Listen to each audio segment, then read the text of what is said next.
जंगल में एक अजीब सी खामोशी छाई हुई थी। लियो, बेला, ओलिवर और टिकी ने जादुई झील को इंसानों से बचा लिया था, लेकिन इस जीत के बाद भी एक अनजाना सा डर उनके दिलों में समाया हुआ था।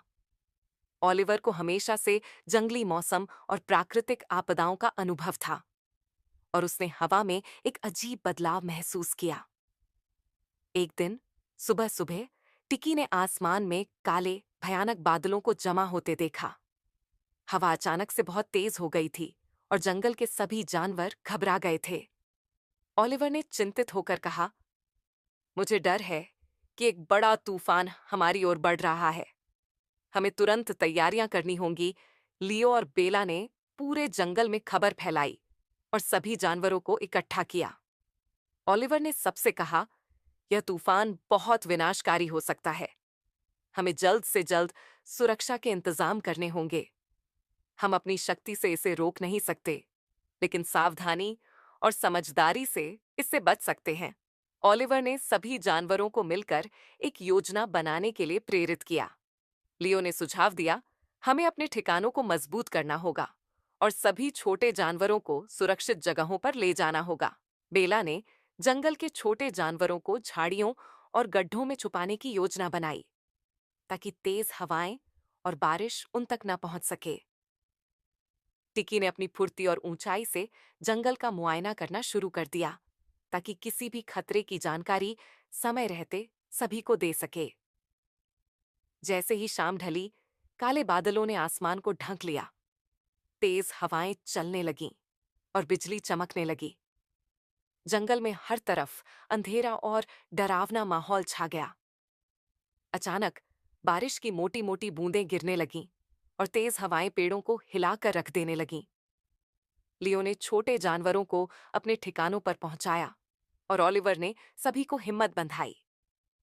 वह उन्हें बार बार याद दिला रहा था कि अगर वे शांत और संयमित रहेंगे तो इस तूफान को सह सकते हैं। तूफान की बढ़ती तीव्रता के बीच ओलिवर ने अपने अनुभव के आधार पर एक महत्वपूर्ण निर्णय लिया।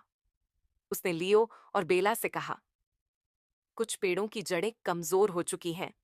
हमें वहां से दूर रहना होगा, वरना वे पेड़ गिर सकते हैं और हमारे आश्रय स्थल को नुकसान पहुंचा सकते हैं। लियो और बेला ने तुरंत यह बात बाकी जानवरों को बता दी। वे सब सावधानी से सुरक्षित स्थानों की ओर बढ़ गए। तूफान अपने चरम पर पहुंच चुका था। बिजली की तेज चमक, तेज हवाएं और भारी बारिश ने जंगल को झकझोर कर रख दिया था। जानवर अपने अपने आश्रय में सहमे हुए थे, लेकिन ओलिवर की दी हुई हिदायतों और योजनाओं के कारण वे सभी सुरक्षित महसूस कर रहे थे।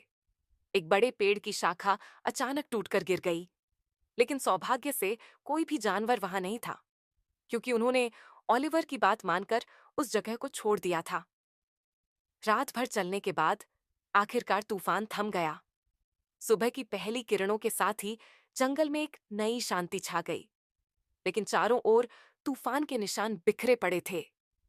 टूटे हुए पेड़, गिरी हुई शाखाएं और मिट्टी से भरे रास्ते। लियो, बेला और टिकी ने जंगल का मुआयना किया।